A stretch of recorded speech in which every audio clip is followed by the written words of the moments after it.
Hello, class. Today we are going to take on a real doozy of a problem. We're going to work really hard, but we're only going to do one question today. So if this doesn't make sense to you, take a deep breath. It is okay. This is actually kind of a review of volume that we've been doing, but it's also kind of an extension that will help you as you go to middle school and really help us think critically about a lot of the different skills that we've been learning throughout the school year. So with that, let's get started. So I'm going to talk about how I would attack this problem. It's actually very different than how I wrote it in the answer key when I first made this problem. So the answer key I'm going to show you is in feet. I'm actually going to do this in inches because I think that's a lot easier. So if I'm looking at my diagram, I have this big arrow prism, if you will. It's an arrow with a 3D shape. The first thing that happens to a lot of students is that they look at this kind of question and they immediately go, I can't do that. And that is the whole point of this. This is another one of those things that if you learn nothing else from me this year, don't smoke and make sure that you never give up on a problem just when you look at it. Take a deep breath in and out. And instead, let's attack this one step at a time. So I'm going to change this to inches because, first of all, I'm seeing centimeters, and centimeters to feet is going to be a huge pain in the gluteus maximus. So I know that 1 centimeter is about 0.4 or 4/10 of an inch. So notice how I'm converting everything to inches first. And I am going to circle this in green just so I can keep track of what my initial number was, but also what my converted number was. Okay, so now I have inches. Half a foot. We did this yesterday, I believe, but let's look at that again. If I'm trying to figure out how many inches are in a half foot, this should look very similar to our Eureka. If there are 12 inches in total in a foot, I need to think about 1/2, right? So 1/2, how much, what plus what equals 12? Because if my whole foot is 12, what would half of that be? So the answer here is 6. 6 plus 6 equals 12. Yeah. So my answer to this half foot, and again, I'm going to write it first here. So it's 6 inches. And I'm going to circle that in green just to keep track of my inches. And I'm going to cross off my old one. So now I have 4/10 of an inch, 6 inches. Okay, so this side says 1 foot. 1 foot is pretty easy to convert into inches because we know that 1 foot, like I said over here, is going to be 12 inches. So again, circling that in green. I love working with different colors in math, if you haven't figured that out by now, especially when I have a really difficult question. So I really encourage you, when you get to math in 6th, 7th, and 8th grade, most teachers are happy to see effort and really unhappy to see a lack of effort. So just make sure as you move forward in school that you're not giving up, that you can at least get like this far, that you've tried a few things. And that's really also how you learn. If you give up on the first try, you're never giving yourself a chance to really interact with this information and to do your best. So that's my little soapbox. Let's continue. Over here again, I have 1 foot, which we have just said is going to be 12 inches. So let's cross off that 1 foot, circle that 12 inches, and this one up here is already in my correct unit of 8 5/10 inches. Okay, so now you're like, okay, that's great, Mrs. Benavides. I've converted all of the units, but how in the world am I going to get this plus sign arrow into a volume that I can understand? So the first thing is, note, there is not a formula for arrow prisms or star prisms or any of these weird shapes that happen in regular life, right? What we need to do is instead break it up into smaller shapes that we can work with. And I will show you what I mean by this. I'm going to take my orange one. So if I put a line right here, right, and I look at this shape right here, and I'm going to include this because this whole shape is 3D. And sometimes it's the hardest part about this is visualizing like this 3D shape on a 2D surface. So this right here is actually a right triangular prism, right? This is a triangle with a rectangular face. So this is a triangular prism, which we know how to do. Then if I look down here at the bottom half and I color it in, this whole piece right here and this side is, and I bet you know what I'm going to say, a rectangular prism. So all we need to do is we need to take this triangular prism, find its volume, and this rectangular prism and find its volume, and add those two volumes together. It's a lot of work, which is why this is a double black diamond, but I know that you're capable of doing it. I'm going to erase this part over here just so I have a little bit more space to do some work. I don't know what it is about my glue markers. They seem to be impossible to erase anything. Okay.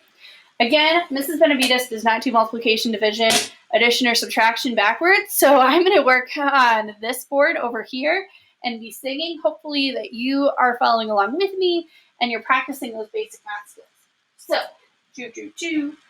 let's start with our rectangular prism because I always like to do the easiest part first. Just like when I'm eating like a dinner plate, I always go for the stuff that I like to eat first, and then I go to the stuff that might be a little healthier and a little less appetizing. So let's get started here. So if I'm finding this, remember we have length times width times height. Length times width times height. Volume's easy. Oh yeah, length times width times height. Length times width times height. Yeah, it's going to be stuck in your head. So I have a length. I need to know this size, but I have a width here. And am I missing something? I want to make sure that I copy this all. By the way, we're here on our black diamond. For those of you who don't have this at home, this should also be your picture right here. And like I said, sometimes it's really hard to visualize on our 2D space. But this line right here, because if you look at it, think about it this way, this line is actually going to be equal to this line. Because this shape right here is a rectangle, believe it or not. There's another rectangle under here, if you can visualize that, but if you are just confused and you want to accept and take my word for it, down here is also equal to 1 foot, which will make this 12 inches. Okay. Circling in green. Again, using my colors. Gotta make math beautiful. So now I'm going to multiply my length, which is 6 inches. So 6 times my width, which is 12, times my height, which is also 12. Oh, I realized I wrote that regular way. I got so excited. Sorry. It should be 6 times 12 times 12. Okay, that was terrible, but we're going to do better. So the first thing I'm going to do is, again, because this follows the associative property, I can multiply these in any which way I want to. So I'm going to do 6 times 12. So we can actually do this one in our head. Let's count it together. 6, 12, 18, 24, 30, 36, 42, 48, 54, 60. So 10 times 6 is 60, plus 6 is 66. Now let's add 6 more. 67, 68, 69, 70, 71, 72, 73. Oh, wait, sorry. It should be 72. I don't know why I added 7. 72. I was like, I know the answer is 72. Why am I adding this? It's not working out. So my answer here should be 72. Okay? So now I need to do, again, copy everything down. That will be your best friends, especially when we get to order of operation kind of questions. So now I have 72 times 12. So I'm going to write that out in my algorithmic form on my small board, just like so. And then let's start. You multiply the 1. So 2 times 2 is 4. Write it down, carry it up. Then we move it on over. Then we multiply the 10th. Add 7 times 2 is 14. Everybody add a 0. So notice how I'm adding a 0. Even though it's backwards, you can probably see that I'm adding that 0 below. Then we multiply the 1s. 1 times 2 is 2. Write it down, carry it up. Then we move it on over. Then we multiply the 10th. Add, write it down, carry it up. Then we move it on over. So now I'm going to add these two together. 4 plus 0 is 4. 4 plus 2 is 6. 1 plus 7 is 8. So we have an answer of 864. 864. Awesome. So again, keep in mind, That is not my total answer. What I did is I multiplied the length times the width times the height. So I know this rectangular prism here is going to be 864. And remember, our inches is our unit, so we're going to write inches. And this is volume. We have 3 dimensions, so we're going to do cubed. My friend in college also showed me this trick. So if you go like this, length times width, so make a square, times height, it looks like a 3. So that's how you remember. Volume, the units are cubed. I don't know if that helps, but if it does, awesome. So now let's attack this monstrosity up here. So the first thing I need to do is figure out what in the world I'm actually going to be multiplying here. So I have a triangle. And remember, just like with area, a triangle, especially a right triangle, is half of a rectangular prism. So that's the first thing we need to realize. When we get this whole volume, when we multiply length times width times height, what we're really doing is we need to make sure that we cut that in half because we're finding a full rectangular prism and we only want this triangle. So I see that one side of this rectangular prism is going to be, so I think we need to multiply length times width times height, right? Length, width, height, kind of. Yes.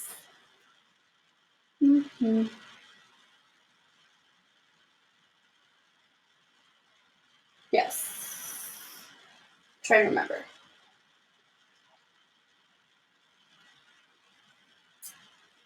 So, the first thing, and sorry, it's taking me a second to figure this out myself because this is a very challenging problem.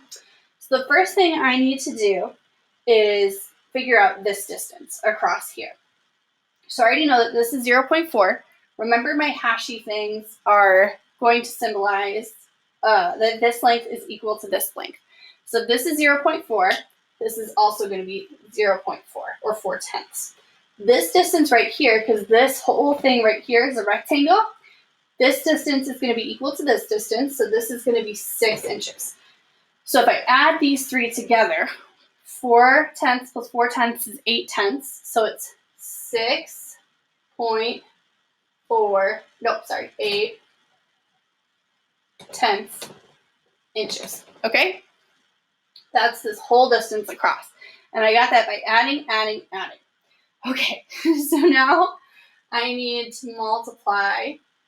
Actually, I'm going to pause. I'm going to double check some math first because even teachers are not perfect. And I will get back to you. And I'm realizing this video is running short too on time. So I will get back to you in the next video in just a second.